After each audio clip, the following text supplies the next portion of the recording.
Saudara-saudara kaum muslimin rahimakumullah. Demikian besar perhatian Islam terhadap kepekaan sosial, terhadap kesetiakawanan sosial ini, sampai dalam ayat Al-Quran dijelaskan oleh Allah Subhanahu wa taala, "Ara'aita allazi yukadzibu bid-din, fadzalika allazi yad'u al-yatim wa la yahuddu 'ala ta'amil miskin." Tahukah kamu, kata Allah, siapa orang-orang yang mendustakan agama, beragama tapi dianggap mendustakan agama? Kalau sudah dianggap mendustakan agama, artinya imannya dusta, dia sholatnya dusta, dia puasanya dusta. Siapa mereka itu? Fadzalikal ladzi yad'ul yatim. Mereka orang-orang yang meninggalkan, menyia-nyiakan anak-anak yatim, wala yahuddu ala ta'amil miskin, dan tidak memerintahkan untuk memberi makan kepada orang-orang miskin. Kepada yatim kejam, sadis, tidak punya kemanusiaan sama sekali. Maka mungkin kita yang rajin sholat, mungkin kita yang sudah 4-5 kali berhaji, bisa saja terhalang masuk surga. Karena di sebelah rumah kita ada anak yatim piatu, merintih kelaparan, menggigil kedinginan. Kita tahu kita mampu dan kita diam saja, tidak mau memberikan pertolongan. Itu yang mungkin bisa menghalangi kita untuk sampai ke surga. Oleh karenanya, salah satu jenis manusia yang dirindukan oleh surga, mut'imil ji'an, orang yang memberi makan orang yang kelaparan. Yang ketiga, orang yang dirindukan oleh surga, wasa'imina fi Ramadan, orang yang melaksanakan ibadah puasa di bulan suci Ramadan. Dan yang keempat, ini yang ada kaitannya dengan masalah kita, wa hafizil lisan. Salah satu manusia yang dirindukan oleh surga ialah orang yang pandai menjaga lidahnya. Artinya dia bisa menempatkan diri, kapan waktunya bicara, kapan waktunya diam. Orang bilang memang kalau bicara itu perak, diam itu emas. Maksudnya diam lebih berharga daripada bicara. Tapi orang memang harus pandai menempatkan diri. Artinya tahu kapan waktunya bicara, kapan mestinya diam. Kalau waktu diam dia bicara, namanya dia tidak tahu diri. Kalau harus bicara dia diam, dia namanya juga tidak mau menyampaikan sesuatu yang seharusnya dia sampaikan. Sama saja ada orang bilang sedikit bicara banyak bekerja. Sebenarnya harus seimbang. Banyak bicara harus banyak bekerja. Biasanya kalau sedikit bicara banyak bekerja itu dua kemungkinan. Kalau nggak main catur, maling. Yang namanya maling, bicaranya sedikit. Maling buka jendela lalu berbisik sama temennya, udah tidur. Ngomongnya segitu, selebihnya dia kerja serapi-rapinya. Sebaliknya, banyak bicara, sedikit kerja, bahkan nggak pernah kerja. Orang gila. Coba saja lihat orang gila, ngomong melulu. Kerjanya nggak ada. Jadi oleh karena itu memang harus seimbang. Pendeknya kita harus tahu kapan mesti bicara, kapan mesti diam. Kalau menghadapi kebatilan kita diam, kata Nabi, as-sakitu 'alal batil syaitanun afraq. Orang yang diam menghadapi kebatilan, setan gagu. Masya Allah, saudara-saudara. Ada munkarat, ada maksiat, ada kebatilan, ada kezaliman. Dia diam, tidak mau menyampaikan yang benar. Itu setan gagu. Sehingga dikatakan, qulil haqqa walau kana murran. Sampaikan, katakan yang benar walaupun pahit. Dan memang menyampaikan kebenaran bukan main pahitnya. Bukan main getirnya, banyak resikonya. Tapi ini sesuatu yang harus kita sampaikan. Sebab kata Nabi tadi, orang yang diam menghadapi satu kebatilan sama saja dengan setan gagu. Orang yang pandai menjaga lidahnya dirindukan oleh surga. Dan ini walaupun kelihatannya pekerjaan ringan, kecil, Berat, saudara-saudara. Bahkan diceritakan Nabi Ibrahim itu pernah nangis di hadapan Allah Subhanahu wa Ta'ala. Ketika ditegur, ditanya, kenapa kamu menangis Ibrahim? Saya ini seumur hidup pernah 3 kali berdusta, ya Allah. Bagaimana saya tidak bingung mempertanggungjawabkan ini di hadapanmu? Nabi Ibrahim seumur hidup 3 kali bohong, bingung, nangis. Kita sehari 16 kali bohong, nyengir aja. Nggak ada bingungnya, emang hobi. Kalau nggak bohong, puyeng palanya. Tiap hari selalu mencari sasaran. Siapa lagi gue bohongin ini? Saudara-saudara kaum muslimin rahimakumullah. Kelihatannya pekerjaan ini kecil, ringan, tapi sungguh berat.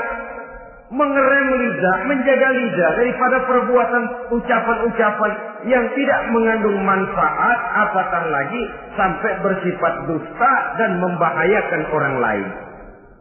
Oleh karenanya, dusta ini kalau dalam agama, berdusta dalam agama biasanya munafik.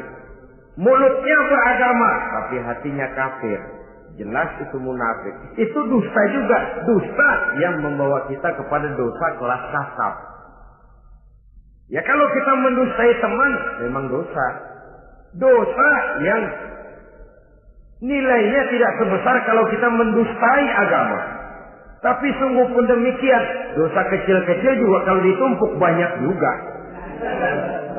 Padahal kata Imam Ghazali, hati itu seperti kaca.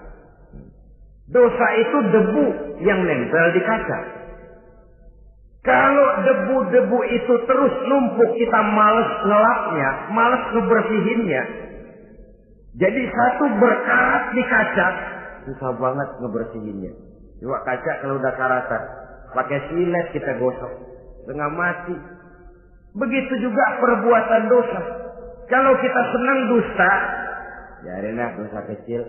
Bohong lagi, bohong lagi, bohong lagi. Numpuk berkarat di hati itu dosa.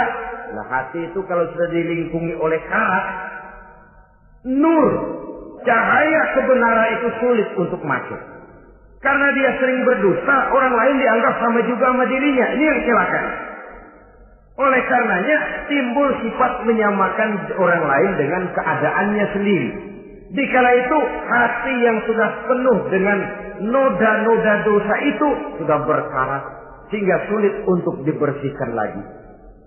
Itu sebabnya Nabi berpesan, ittaqillaha haitsu ma kunta wa atbi'is sayyi'atal hasanata tamhuha wa khaliqin nasa bi khuluqin hasanin.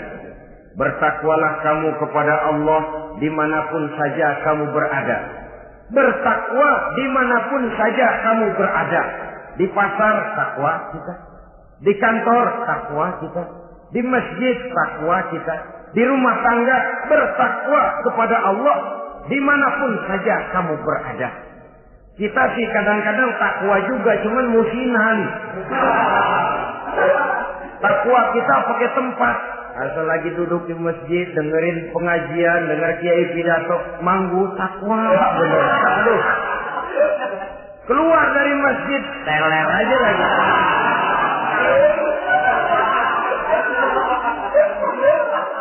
Takwa juga kita cuma pakai tempat. Nabi pesan dimanapun kamu berada, ittaqillah haitsu ma kunta. Bertakwalah kepada Allah dimanapun saja kamu berada. Wa atbi'is sayyi'atal hasanah tamhuha. Ikuti perbuatan salahmu dengan kebaikan, niscaya kebaikanmu akan menghapus kesalahan yang kamu kerjakan. Kalau sadar kita, ya Allah tadi berdusta, astagfirullah, perbanyak istighfar. Ikuti. Jadi begitu tuh kaca kena debu, lap. Kena debu lagi, dilap lagi. Kena debu, dilap lagi. Insya Allah tidak sampai berkarat. Jangan lalu nunggu. Ntar aja dah taubat, udah tua-tuaan dikit.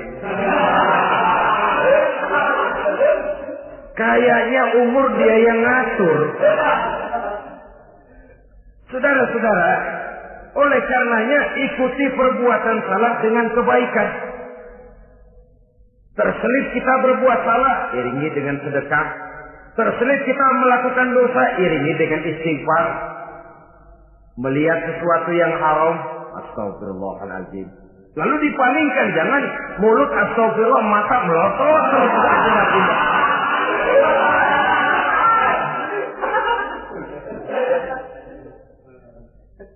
Wa khaliqin nasa bi khuluqin hasanin, dan bergaulah dengan manusia mempergunakan akhlak yang baik.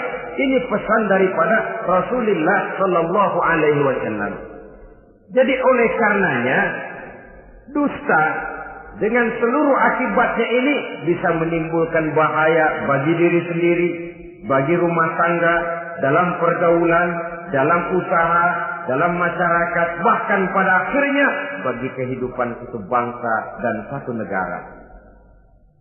Lidah yang kecil tapi besar akibatnya bisa menyengsarakan manusia atau menempatkan manusia dalam satu posisi yang tinggi. Kalau kita adakan satu perbandingan, Nabi Ibrahim seumur hidup 3 kali saja berdusta, nangis di hadapan Allah.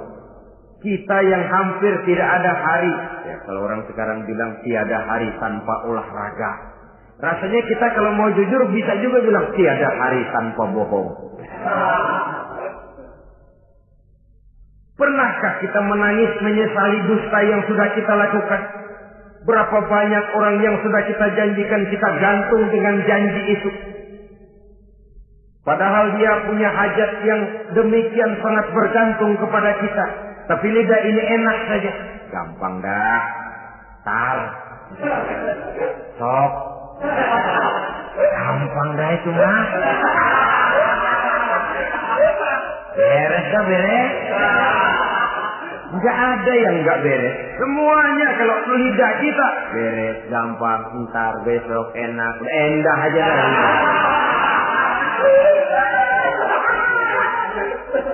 Habis orang kita gantung dengan harapan. Padahal kita tidak bermaksud memberikan harapan itu. Sementara kita melangkah melenggang dengan senyum, sedang orang lain menggerutu. Saudara-saudara kaum muslimin rahimakumullah, ini pada gilirannya akan kembali penyakitnya kepada diri kita juga. Menyuburkan watak munafik, mengucilkan kita dari dalam pergaulan, dan menjauhkan kita daripada ketenangan hidup. Karenanya dusta memang berbahaya. Dalam perjuangan, dusta akan menimbulkan watak pengkhianatan. Dusta juga bisa menyebabkan munculnya musuh-musuh dalam selimut, yang pura-pura berteriak membantu perjuangan tapi di belakang mencari titik kelemahan kita. Oleh karenanya, mencari teman yang bisa diajak tertawa itu gampang. Mencari teman yang mau diajak menangis itu sulit. Mencari teman yang mau diajak nyanyi banyak. Tapi mencari teman yang mau diajak berkeluh kesah itu yang langka. Oleh karenanya, di dalam kehidupan ini untuk menjaga lingkungan pergaulan, mari kita berusaha untuk menjaga lidah dengan sebaik-baiknya. Nah, apa semua bohong tidak boleh? Ada bohong yang ditolerir. Di antaranya kata Nabi, salasun laisa minal kazzab. Ada 3 macam bohong yang tidak dianggap bohong. Bohong tapi tidak dianggap bohong. Dusta tapi tidak berdosa. Kalau memang harus bohong, carilah bohong yang tidak dosa. Bahkan insya Allah ada pahalanya kalau kita ikhlas. Apa itu? Pertama, hadisul rajulu limar'atihi au hadisul mar'atu li zawjiha. Bohongnya seorang suami untuk menyenangkan hati istrinya. Gak apa-apa. Untuk menyenangkan hati istrinya. Misalnya, suami pulang dari kantor, perutnya lapar. Begitu makan, nyobain sayur asinnya luar negeri.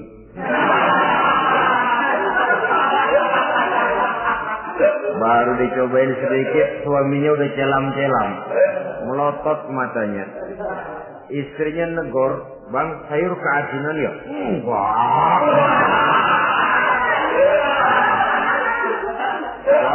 keasinan bagus, bagus. Cuma tadi di kantor saya sudah diajak makan oleh teman, jadi masih kenyang. Simpan sajalah, nanti sore kita baru makan. Lapar, kesel, jongkok, tapi karena mau menyenangkan istri. Enggak. Atau sama saja dustanya seorang istri untuk menyenangkan hati suaminya. Bisa saja itu terjadi. Suaminya beli sendal buat istri. Mahal, padahal murah, kena mahal. Warnanya gak enak dilihat, potongannya norak. Suami istri tahu kalau itu sendal murah. Suaminya tanya, bagaimana Bu sendal yang saya beli? Waduh, cakep bener bang, luar biasa. Tangga kita mana ada yang pakai sendal begitu. Memang kagak ada, jelek.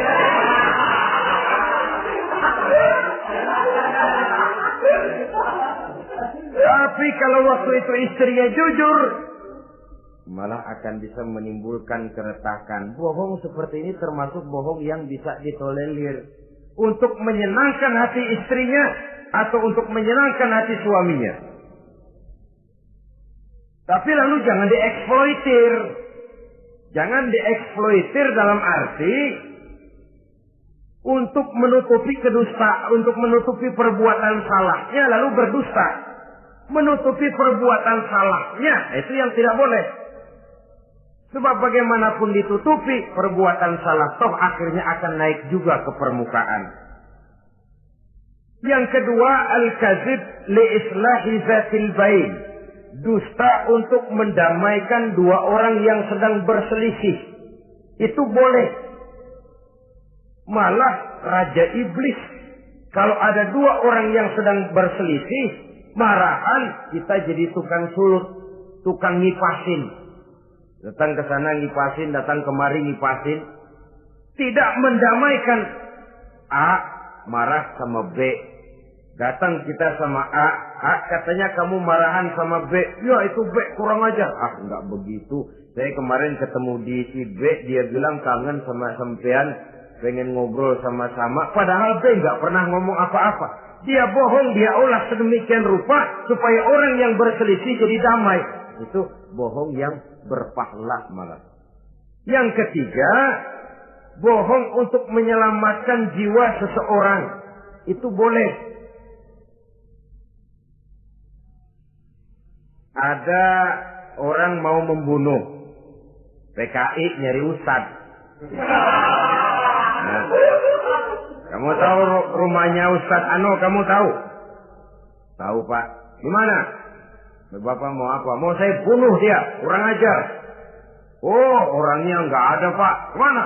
Nggak tahu, keluar negeri, keluarnya lagi kali dah. Jauh.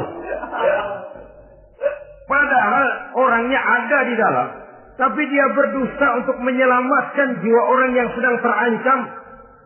Itu malah boleh, bukan saja boleh, berpahala, malah berdosa kalau waktu itu dia jujur. Mau cari ustaz buat apa Pak? Mau saya bunuh? Ada Pak di dalam. Ada.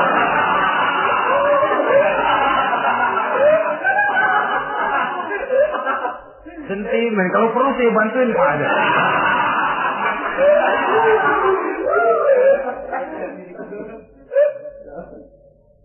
Hanya jenis bohong-bohong seperti ini yang bisa ditolerir. Itu akibat di dunia, saudara. Kita sudah bisa terkucil dari pergaulan, retak rumah tangga, usaha mengalami kebuntuan, masyarakat mengalami keresahan akibat dusta. Di akhirat nanti, na'udzubillah, summa na'udzubillah. Kita baca dalam riwayat Mi'raj, Rasul melihat orang yang lidahnya menyengker ke tanah. Digunting, putus, bersambung lagi, digunting lagi, putus lagi, bersambung lagi. Kadang dituangi dengan coran api neraka. Na'udzubillah, coran neraka. Kita nginjak puntung aja lompat. Ini mulutnya dituangi dengan coran dari neraka. Innalillahi wa inna ilaihi raji'un. Ya, tapi kalau dituangi coran begitu dari neraka kan terus mati sekaligus. Ya, kalau terus mati lumayan. Neraka itu kata Quran, kullama nadijat juluduhum baddalnahum juludan ghairaha liyazuqul azab. Tiap kali hancur kulitnya, kami buatkan kulit yang baru. Diazab lagi, hancur lagi, dibuatkan lagi. Untuk apa begitu? Liyazuqul azab, biar dia rasain. Kalau sekali kemplang mati mah enak. Pokoknya diazab di neraka, digejrot, mati, selesai. Lumayan. Ini nggak ada matinya. Penyet, bangun lagi, kemplang lagi, persis film cemen.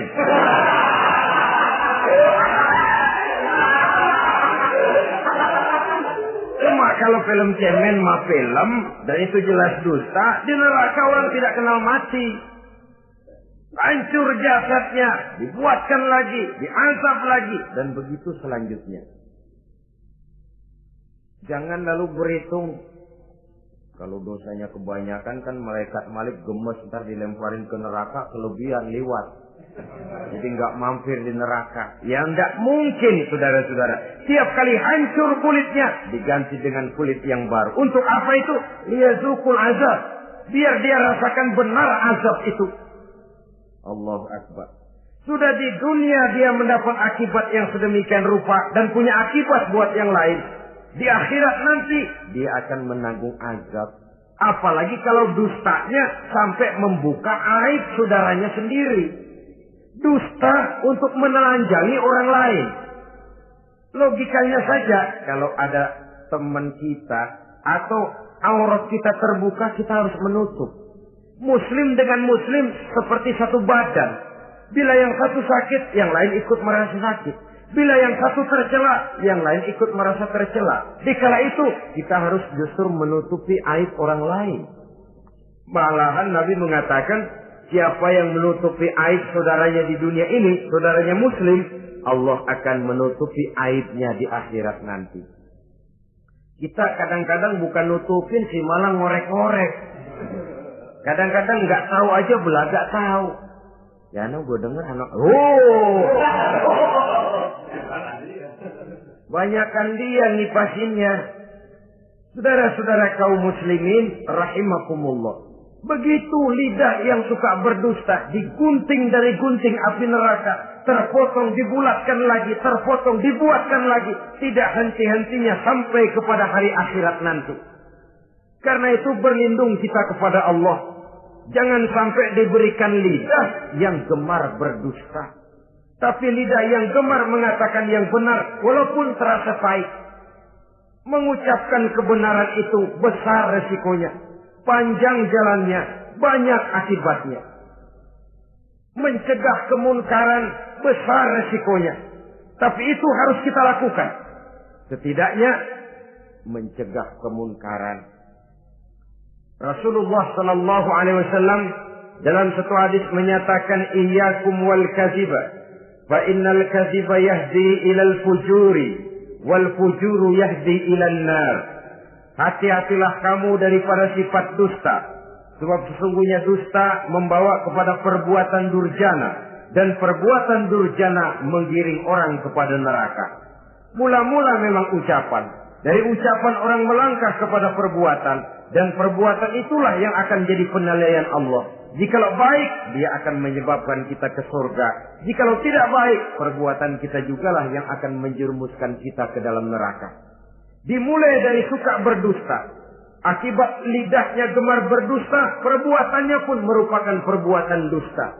Suka pura-pura, mental munafik. Artinya hilang sifat kejujuran dalam dirinya.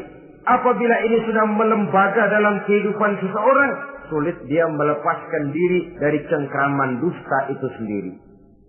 Untuk jangka pendek di dunia ini maupun jangka panjang di akhirat nanti, dusta hanya akan membawa malapetaka bagi diri yang bersangkutan dan juga bagi orang lain. Benar kalau tadi pepatah mengatakan salamatul insan fi hifdzil lisan. Bahkan ada yang bilang kalau lidah lukai hati, Kalau pedang lukai tubuh, masihkan ada harapan sembuh. Kalau lidah lukai hati, kemana obat hendak dicari? Kita tampar orang dengan tangan 2-3 hari, 2-3 jam bahkan sudah hilang bekas tamparan itu. Tapi kita tampar orang dengan lidah, dengan ucapan, seumur hidup dia akan tetap ingat. Kita bohongi orang, kapan ketemu dia ingat nih, dia nih. Nih yang kerjanya bohongin melulu. Gimana aja ada bohongnya. Kalau sudah dicap sebagai pendusta, kita memang nggak tahu, tapi tiap kita jalan orang iringi perjalanan kita. Pembohong, pembohong, pembohong. Saudara, masyarakat ini punya hukum yang tidak tertulis, tapi lebih kuat dan lebih kejam daripada hukum yang tertulis. Sehingga lalu orang mengatakan, sekali arang tercoreng di dahi, seumur hidup orang tak percaya.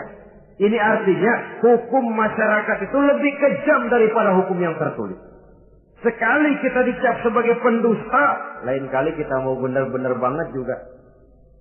Aku benar-benar banget ini, sumpah dah. Alah, sumpah lo udah lalap dah, udah laku. Ya Allah, kita sumpah pun orang gak percaya. Ya, kalau binatang kita pegang ekornya, barangkali. Tapi kalau orang jelas omongannya yang kita pegang. Nah, kalau omongannya sudah nggak bisa dipegang, apanya lagi yang kita harapkan? Oleh karenanya, saudara-saudara, lidah yang kecil bentuknya tapi besar akibatnya ini harus diisi dengan nilai-nilai iman. Lidah yang sudah dimasuki nilai iman akan berat untuk berdusta, berat untuk memfitnah, berat untuk menggunjing, ringan untuk mengucapkan yang baik, ringan untuk zikrullah, ringan untuk baca Quran, ringan untuk musyawarah terhadap hal-hal yang baik. Lidah yang ada imannya, aduh berat saja kalau sudah memfitnah orang, berat kalau harus menggunjing orang. Tapi lidah yang belum ada imannya, nyelonong saja. Licin kalau diajak fitnah. Licin kalau diajak ngata-ngatain orang. Licin kalau diajak mengadu domba orang lain. Dan ini akan berakibat nantinya timbulnya keretakan, keresahan sejak dari pribadi, rumah tangga, masyarakat luas. Akibat apa? Dusta. Dari sekian dusta yang paling kita khawatirkan adalah kalau kita sampai dicap oleh Allah sebagai pendusta agama. Beragama tapi dianggap pendusta. Agama sekedar lipstik, agama sekedar dekorasi, agama sekedar penghias kartu tanda penduduk, tapi hidup jauh dari tuntunan nilai-nilai agama. Pendusta-pendusta agama semacam ini pada gilirannya akan terkena penyakit yang disebut munafik. Iman lidahnya tapi kufur hatinya. Islam ucapannya tapi kufur perbuatannya. Nah, ini resikonya sangat besar. Adapun dusta-dusta kepada orang lain, dosa ya dosa. Tapi dosa yang mudah untuk bertaubat. Kalau saya katakan mudah untuk bertaubat, saya bukan merangsang kita untuk berdusta, bukan. Tetapi jangan lupa, seperti saya katakan tadi, bagaimanapun ringannya satu dosa, kalau ditumpuk, dan ditumpuk, dia akan berurat, berakar, dan berkarat di hati kita. Dan bukankah hati itu merupakan cerminan dari seluruh panca indera?